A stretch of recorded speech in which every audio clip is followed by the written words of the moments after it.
Les gars, le rebond du Bitcoin est heureusement en train de se poursuivre, mais la question à se poser maintenant bien sûr, est-ce qu'on peut y faire confiance ou est-ce que c'est temporaire avant de rebasculer une fois encore vers des prix qui chutent? Eh bien aujourd'hui on va discuter exactement de tout ceci. Il faut qu'on discute un petit peu de l'Ethereum, de Solana, de Doge, de Cardano, de XRP ainsi que du reste du marché des altcoins en général. Je vais vous expliquer ce que vous devez savoir concernant les nouvelles d'hier. On a eu pas mal de nouvelles concernant les chiffres sur l'inflation et je vais vous expliquer tout ce que vous devez savoir dès maintenant. Alors restez dans les parages du début jusqu'à la fin de cette vidéo pour les infos. Bienvenue à tous, je m'appelle Maxime et je vous apporte chaque jour des nouvelles vidéos en français sur les crypto-monnaies en vous apprenant comment vous faire de l'argent sur ce marché. Si vous êtes nouveau sur cette chaîne, alors je suis sûr de vous abonner et d'activer la cloche dès maintenant. Ok, comme toujours, allons droit au but. Alors, pour le Bitcoin, depuis avoir chuté et avoir touché le support ici au 76, eh bien on a enregistré 2 chandelles vertes consécutives et maintenant, actuellement, on essaye une fois encore de rendre cette chandelle verte également. Pour la chandelle journalière actuellement dans laquelle on se trouve, pour qu'on puisse clôturer dans le vert, il faudrait que le prix du Bitcoin se situe au-dessus d'environ 83 700 $ à la fin de la journée. Voyons donc si ceci est possible, mais oui, le rebond est en train de se maintenir. Heureusement, on est toujours au-dessus de la ligne orange ici, aux 81 750 $. Alors si on prolonge cette ligne jaune en pointillé, eh bien la prochaine résistance, pour le coup, on pourrait observer ceci quelque part aux alentours des 89 000. Alors, les moyennes mobiles nous donnent également un bon indice pour le coup si on jette un coup d'œil de leur côté. En fait, actuellement, on est en train de se faire repousser à la baisse par la moyenne mobile de 50 jours, comme vous pouvez le constater juste ici. Puis on a les moyennes mobiles de 100 ainsi que de 200 jours qui vont également renforcer ce niveau des 95 000. Maintenant, c'est sûr, il faudra peut-être un petit moment avant de le retrouver. Si jamais on devait avoir une forte augmentation des prix, eh bien tout d'abord, on aura une résistance au 89 ici, environ à 88, 89. Et puis vous avez également les moyennes mobiles qui vont renforcer ce fameux niveau crucial des 95 000 qui risque peut-être de nous rejeter. Ok, c'est tout ceci que je surveille actuellement pour le court terme plus immédiat pour le Bitcoin. Mais est-ce qu'on peut se fier à ce pump, ce rebond en général? Pour le coup, je pense pas vraiment que le Bitcoin soit dans un si mauvais état qu'on ait tendance à le dire. Si vous prenez par exemple les éléments qui sont arrivés hier et la situation économique actuelle, eh bien on peut également en tirer des indices extrêmement importants sur ce qu'on pourrait attendre du marché. Alors avant d'aborder ce sujet, eh bien j'aimerais vous parler un petit peu de l'Ethereum. Alors pour le coup, l'Ethereum lui ne se porte pas bien du tout. Il continue encore et toujours sa tendance à la baisse. En fait, si on clôture cette chandelle à ce niveau ou un petit peu plus bas, eh bien ce sera en fait le point le plus bas de tout ce cycle. Si on revient un petit peu en arrière, regardez ces niveaux de prix pour le coup, on revisite des niveaux qu'on n'a pas vus depuis carrément 2023. Donc voilà, c'est le moins qu'on puisse dire, l'Ethereum ne se porte pas bien du tout. Il y a eu énormément de débats à son sujet dernièrement et ça continue de créer un sentiment négatif. Ethereum continue encore et toujours à perdre du terrain. Maintenant, si vous prenez Solana, eh bien également il est toujours en chute, pas autant que l'Ethereum bien sûr, mais il rebondit très légèrement de ce côté, essaye de se maintenir au-dessus de son support clé aux alentours des 120 $. Quant à Doge, pour le coup, là on enregistre un léger rebond. Alors ce qu'il faut également garder à l'esprit, c'est que même si cette ligne orange indique un rebond du côté de Doge, eh bien le cours de Doge, en fait, ça reste toujours en fait l'une des cryptos qui a connu la plus forte chute récemment. Donc oui, on est en train de rebondir de ce côté depuis mon support aux alentours des 14,4 cents. On va voir comment ceci va pouvoir évoluer. Mais voilà, ça se présente pas super. Concernant Cardano, pour le coup, ça c'est pas trop mal positionné. On est toujours au-dessus de certains niveaux de support clés. Le prochain niveau de résistance pour le coup est au 80 cents pour Cardano. XRP, lui aussi, pas trop mal, on est en train de rebondir de ce côté. Alors le prochain niveau de support majeur se situera aux 2,40 $. Un autre point important à retenir pour moi, c'est que sur l'intervalle hebdomadaire, la dominance du Bitcoin franchit une fois encore un nouveau sommet. La dominance du Bitcoin est actuellement de 62%. Si on regarde un petit peu par le passé, ce qu'on peut constater, c'est on est à des niveaux de dominance jamais vus depuis 2021, début 2021 même. Donc ça, c'est vraiment l'essentiel à retenir, ça ne peut pas monter en ligne droite pour toujours. Et oui, la dominance du Bitcoin augmente encore et toujours parce que les gens vendent leurs altcoins. Et comme je vous l'ai toujours dit, le Bitcoin est la crypto-monnaie qui va perdurer, qui va absorber tout l'argent du marché à force et continuer seulement à grimper. Mais une chose est sûre pour le coup, lorsque la dominance du Bitcoin finalement commencera à rechuter, et un jour elle va chuter, croyez-moi, à un moment donné, ça doit arriver, et bien les altcoins enregistreront des gains absolument incroyables. Le plus haut on sera du côté de ce graphe, plus les gains pour toutes les autres cryptos seront incroyables. Ça, c'est un point important. Alors, je dis pas qu'il faut vendre tous vos altcoins actuellement parce qu'on est déjà, eh bien, très très bas pour le coup. En fait, Vous savez que c'est ce que je vous dis depuis sûrement les 8 derniers mois, soyez prudents avec les altcoins parce que tous ne risquent pas d'atteindre un nouveau sommet pendant ce cycle. En fait, la plupart des altcoins vont carrément disparaître, mais les altcoins de qualité risquent tout de même de bien se comporter sur le long terme. Et voilà le point crucial à retenir, investir dans les altcoins de qualité avec une telle dominance du Bitcoin va engendrer, je pense, des gains fulgurants une fois que le marché va pouvoir repartir. Et je sais que beaucoup de personnes, sont en plein crash ici, tout le monde affirme que les crypto-monnaies ne connaîtront jamais de retour en force. Mais encore une fois, ça fait des années que je suis là, j'ai vécu ceci à maintes reprises, les altcoins vont assurément connaître un retour en force, que ce soit tôt ou tard, surtout les altcoins de qualité qui vont enregistrer des gains considérables à l'avenir, comme durant tous les cycles, même lorsqu'on pensait qu'ils étaient morts. Donc voilà, juste pour le moment, il faut traverser la tempête, c'est vrai, c'est pas facile, et les marchés traditionnels, sont toujours en baisse. Regardez ça. Les marchés traditionnels tentent actuellement de se maintenir au-dessus de ma ligne orange ici, au 5563. Pour le coup, je pense qu'il y a de fortes chances qu'on reste au-dessus de ce niveau. Mais voilà, si on observe la tendance des marchés traditionnels se poursuivre, si elle continue à la baisse, vraiment, en fait, c'est une tendance à la baisse non-stop depuis les quelques dernières semaines. À un moment, ça doit s'arrêter.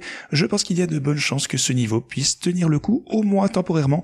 Le prochain support, ce sera 5335 si jamais on perd cette ligne orange pour les marchés traditionnels, donc affaire à suivre.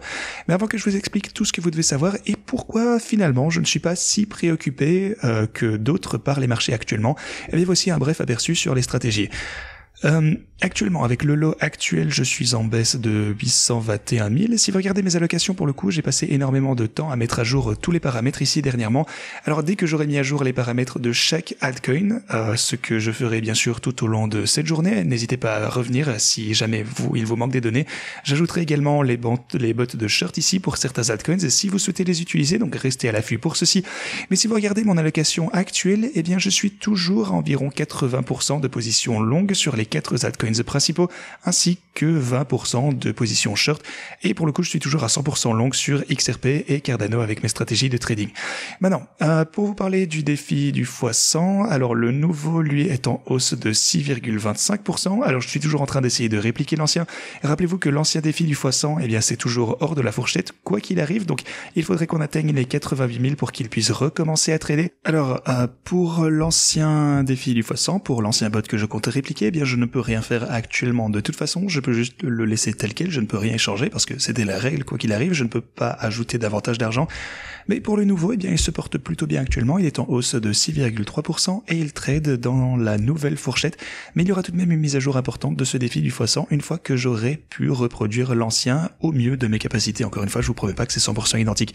Mais si vous souhaitez utiliser les stratégies de trading, rendez-vous en description de cette vidéo, vous les trouverez juste ici. Commencez tout d'abord par vous inscrire sur Pionex avec ce lien, réclamez vos bonus de dépôt avec ce lien. Ensuite, si vous souhaitez prendre une position longue, si vous pensez que le marché est toujours haussier, vous pouvez entrer dès maintenant parce qu'on est en baisse largement. Vous trouverez tous les liens pour ce faire pour Bitcoin, Ethereum, Solana, Doge, Cardano et XRP. Si vous pensez qu'on est dans un bear market, vous pouvez également shorter en utilisant les mêmes stratégies, mais à l'envers bien sûr. Donc vous avez une fois encore Bitcoin ainsi que le reste des crypto-monnaies de ce côté. Ensuite, vous avez également ce lien pour utiliser que ce soit une position longue ou short pour 180 autres altcoins. Ça vous ramènera vers cette page juste ici et comme je vous ai dit, je compte ajouter les liens short pour tous les altcoins également. Aujourd'hui, si vous souhaitez investir au long terme, vous pouvez également consulter ceci pour chaque crypto qui vous plaît. Ceci dit, continuons. Alors, l'IPC est sorti hier en étant finalement inférieur aux attentes. L'inflation, était de 2,8 et l'IPC de base était également inférieur aux attentes en étant arrivé à 3,1 alors qu'on s'attendait à 3,2. Donc c'est pas énorme, mais c'est toujours mieux. On observe une baisse de l'inflation, donc ça pour le coup c'est un bon signe actuellement. Les marchés ont réagi positivement, mais ensuite on a tout de même connu un petit pullback. Alors l'inflation a tout d'abord augmenté, puis on a rechuté ici. Donc ça vous montre en fait à quel point le marché est inquiet actuellement. Parce que chaque nouvelle haussière est revendue immédiatement.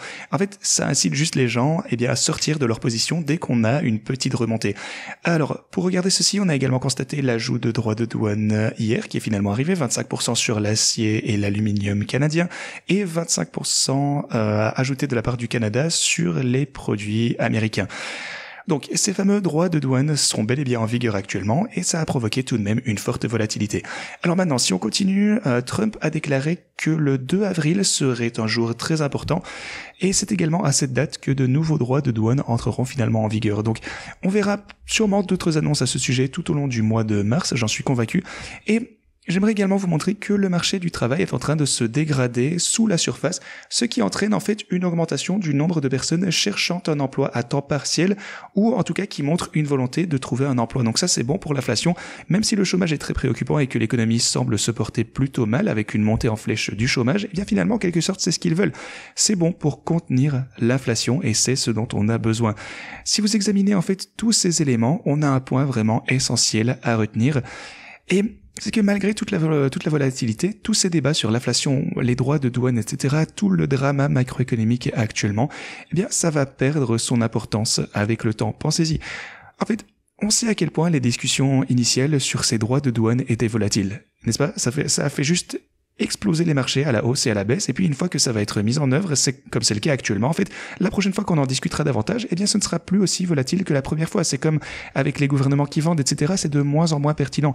Plus l'économie s'affaiblit aussi, ça signifie qu'il est davantage probable que la Fed baisse finalement ses taux d'intérêt et recommence à relancer l'économie. Donc, finalement, quand vous y pensez, la situation s'annonce plutôt bonne. On n'a plus beaucoup de potentiel de négativité. L'inflation chute, au court terme également. Même si, effectivement, il y aura toujours de la volatilité, eh bien, je ne suis certainement pas aussi sceptique que la plupart des autres acteurs du marché actuellement. Je commence tout doucement à voir le bout du tunnel, je pense. Alors, le moment est sûrement propice à l'achat, oui, on pourrait encore chuter plus, c'est vrai, on pourrait descendre jusqu'au 72, mais ceci, ça pourrait juste être une opportunité d'achat encore meilleure, vous ne pensez pas? Je pense toujours que ça va être une opportunité incroyable si ça arrive. Si on baisse, pour moi, c'est juste une bénédiction, c'est un don du Seigneur de pouvoir acheter au 72 avant la fin du bull market. Voilà mon avis, on verra bien si j'ai raison ou non, mais en ce qui me concerne, eh bien, les stratégies de trading, de toute façon, sont efficaces pour capturer cette volatilité. Alors, une dernière chose que j'aimerais souligner ici, c'est que mon bot XRP est toujours actif, pour le coup, même après avoir utilisé... Attendez, laissez-moi voir où ça se trouve. Et ça, pour le coup, ça vaut pour toutes les stratégies, en fait. J'aimerais juste vous montrer leur efficacité. La position XRP, elle-même, pour le coup, est en baisse de $5000. Alors, si j'avais simplement holdé un long XRP, j'aurais simplement ouvert ici à $2,29, eh bien, j'aurais concrètement perdu $5000. Mais, au lieu de ceci, j'ai gagné $20,000 parce que la stratégie a généré $24,600 rien qu'à l'algorithme de grille de trading. Donc voilà, mes stratégies sont extrêmement performantes et surtout en fait performent mieux que les altcoins en profitant de leur volatilité. Mais une fois que ce rebond finalement arrivera, une fois que les prix recommenceront à monter, eh bien je pense que ces derniers généreront des profits absolument incroyables. Ceci dit, c'est tout ce que j'avais pour vous dans la vidéo d'aujourd'hui. Merci de l'avoir regardé et moi je vous dis à la prochaine.